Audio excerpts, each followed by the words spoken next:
لە خۆپیشاندان و گرژی و ئاڵۆزیەکانی پارێزگای سلێمانی و دەوروبەریدا ژمارەیەکی زۆر ڕۆژنامەوان و میدیاکار لەلایەن هێزە ئەمنیەکانەوە پێشێلکاریان بەرامبەر کراوە و هێرشیان کراوەتە سەر، ئەمەش بەپێی بەیاننامەیەکی سەنتەری میترۆ.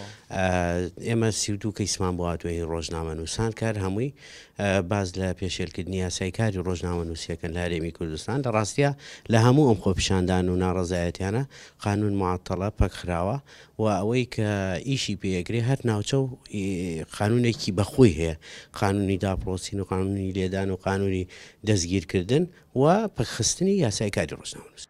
لە بەیاننامەکەی سەنتەری میترۆدا ئاماژە بە هێرشکردنە سەر کەناڵی تەلەڤیزیۆنی نالیا و ڕاگررتنی پەخشی کەناڵەکە لەلایەن هێزە ئەمنیەکانەوە کراوە، بەتایبەت کە زیان بەر کەرەستەکانی کەناڵەکە گەیشتووە.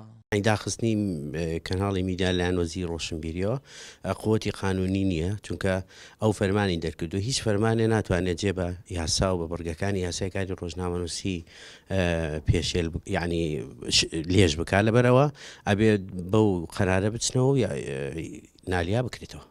سەنتەری میترۆ لە ڕێگەی پەرلەمانتارێکەوە وێنەیەکی پێشێلکاریەکانی داوەتە پەرلەمانی عێراق و تێیدا داوای کردووە سنوورێک بۆ پێشێلکاری هێزە ئەمنیەکان بەرامبەر بە میدیاکاران دابنرێت. لێرە ئێستا گرتنی مەسەلەن میدیاکاران، داخستنی تەلەڤیزیۆنێکی وەکو نالیا بە هەمووی بە عەرەبی کوردی کە بۆ نمونە نالیای دووەم هەبووە کە ئەمە ئەتوانم بڵم تەرفیهیە زیاتر ئەمە بۆ دابخرێت، لەبەرەوە هەمووی پێشێلکاریە بۆ داخستنی دەنگەکانە، بەڵامەوە باش بزانرێت یعنی ئەم سیاسەتە سیاسەتێکی سەرکوتکەرانەیە، چونکە بەوە ئازادی بەدەست نایە، بەوە دەنگی خەڵک کۆتایی پێ نایە.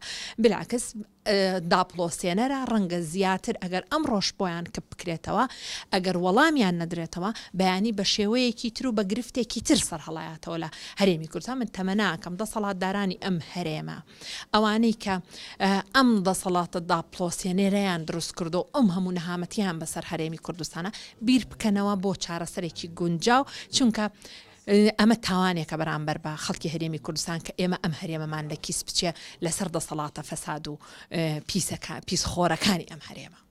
لە کاتی خۆپیشاندان و گرژیەکاندا زۆرترین پێشێلکاری بەرامبەر بە میدیاکاران ئەنجام دەدرێت، بەتایبەت کاتێک میدیاکاران دەیانەوێت ڕووماڵی خۆپیشاندانەکان بکەن و هێزە ئەمنیەکانیش ڕێگریان لێ دەکەن.